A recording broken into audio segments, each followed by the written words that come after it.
Как може да спирате вашият абонамент за дадено приложение, например TalkU, през Google Play?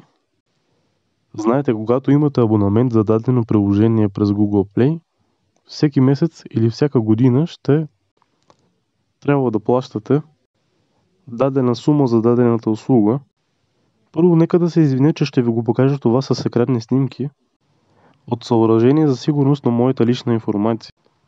Първо, отваряте Google Chrome, след което в търсачката трябва да напишете play.google.com и да цъкате върху синьото бутонче долу като на стрелка или бутончето давай, при Samsung обикновено е давай, ако е на български език, де.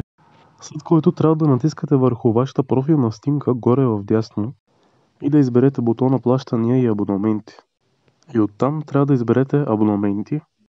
И тук в тази секция ще виждате всичките ваши абонаменти. Сега от тук трябва да изберете приложението, от което искате да спирате абоната.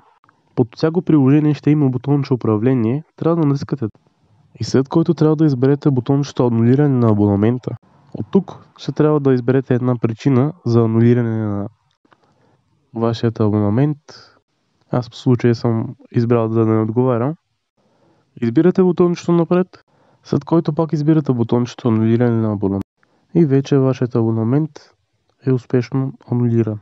Благодаря ви, че гледахте това видео. Надявам се да ви е било полезно и проработило. Ако имате нужда от помощ или идеи за нови видеоклипове, може да ми пишете в коментарите или да се свържете с мен през Facebook.